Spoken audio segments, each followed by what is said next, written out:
Good morning, good afternoon, good evening, depending on where you are around the pond and around. You cannot even believe what I'm about to show you all. Yes, I'm in a second floor apartment in a very hot, humid climate, trying to get a little air. And I moved all of my cracky method tomato plants.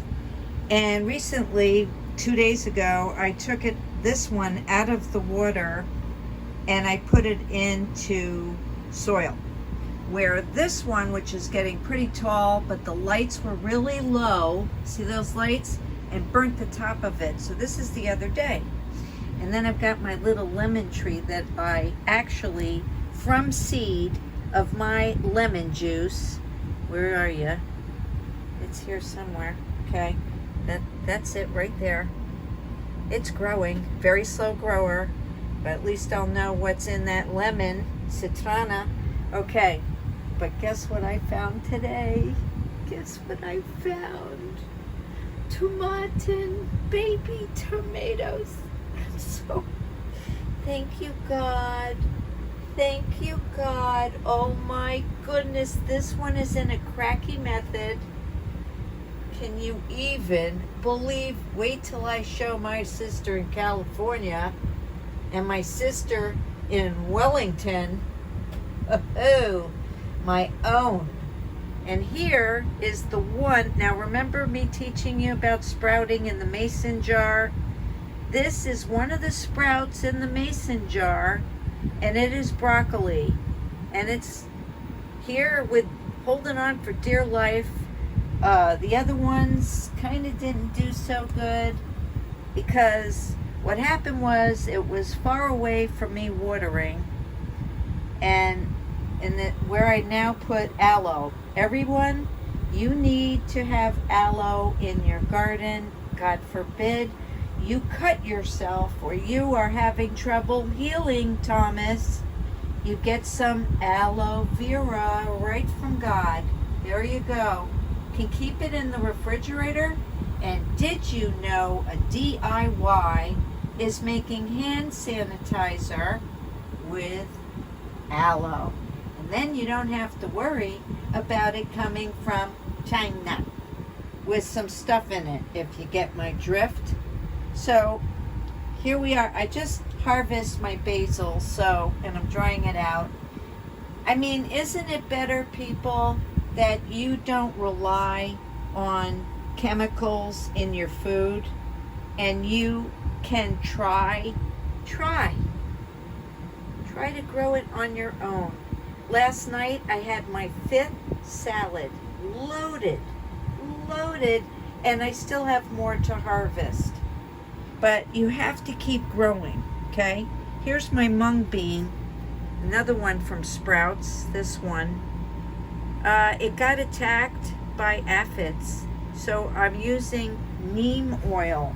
Everyone, this is a great thing to have in your garden, neem oil, and you can research on how to make some DIY natural pesticides, because unfortunately the ants love vegetables.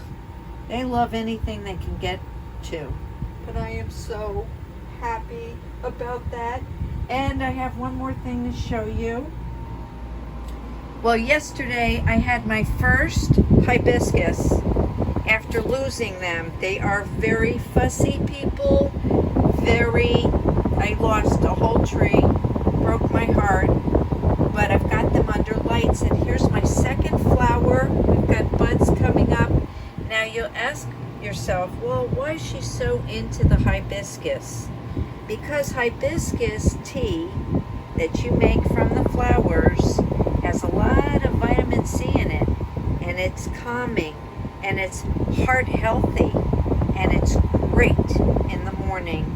And I rather, instead of get my herbs from, you got it, Egypt or across the pond, no offense, I want to know what was on what I grew.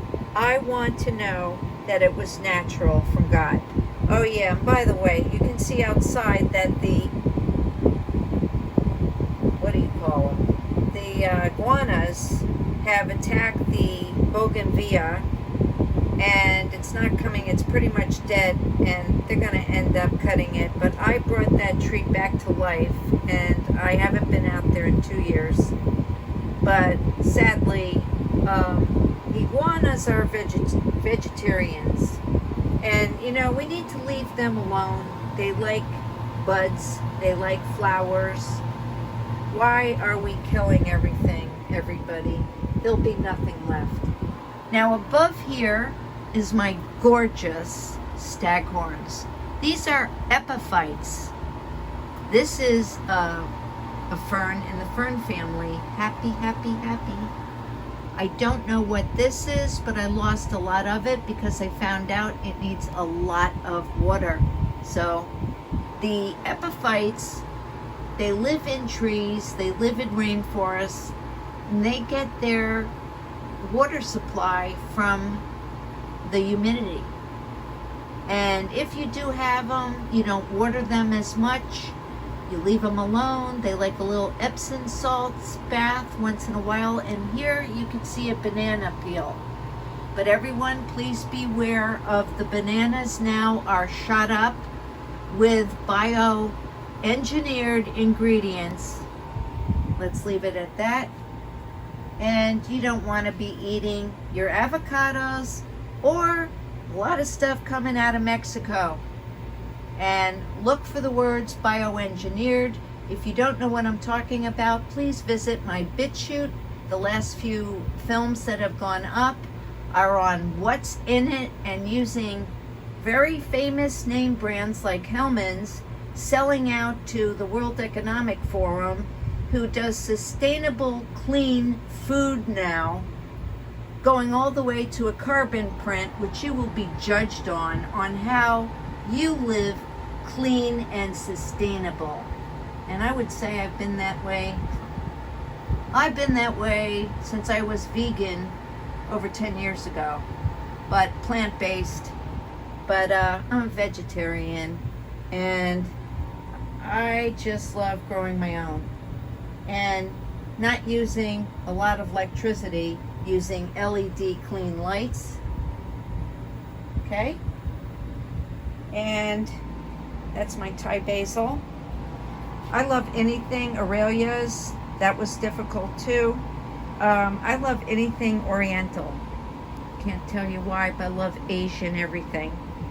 So I like learning.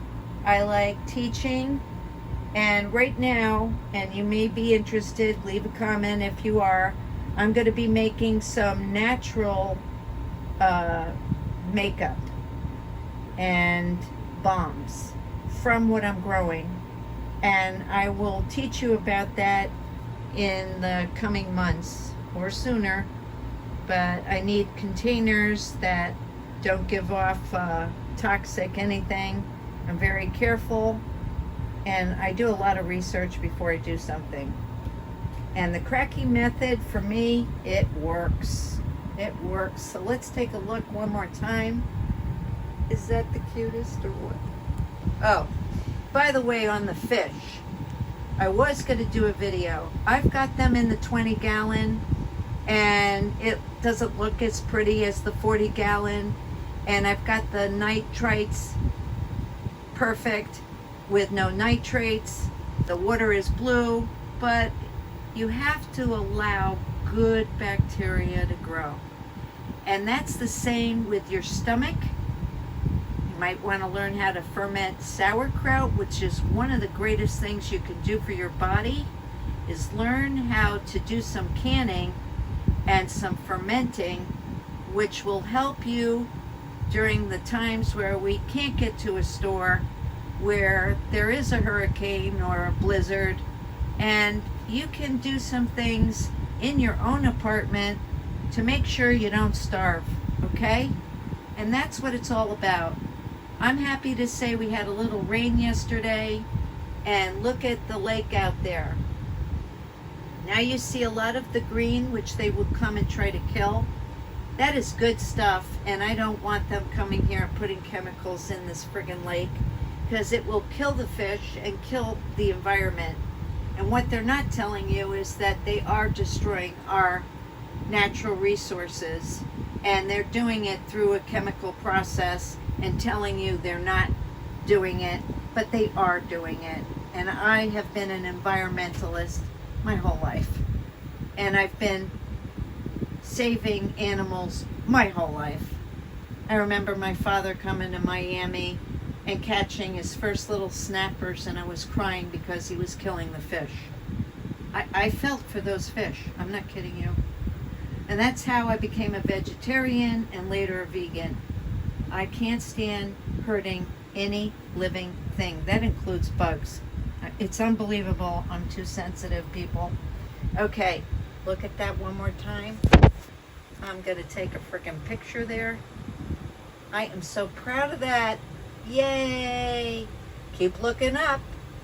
And praying is better than saying.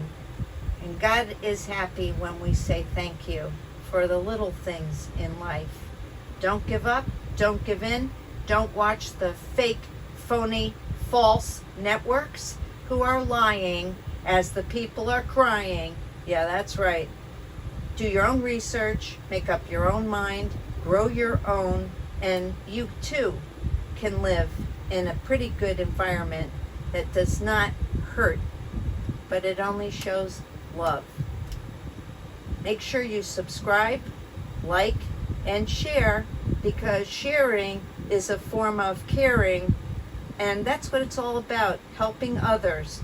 If we could help others, if you could tell one person, maybe they would have something to look forward to if they were homebound and they couldn't do stuff and they thought they couldn't do anything because they're in this dark old apartment. So maybe share and strike up a conversation and give somebody a little hope, because without hope we really don't have very much. So keep praying, and I'll keep saying sharing is caring. Keep looking up, and don't forget to pray.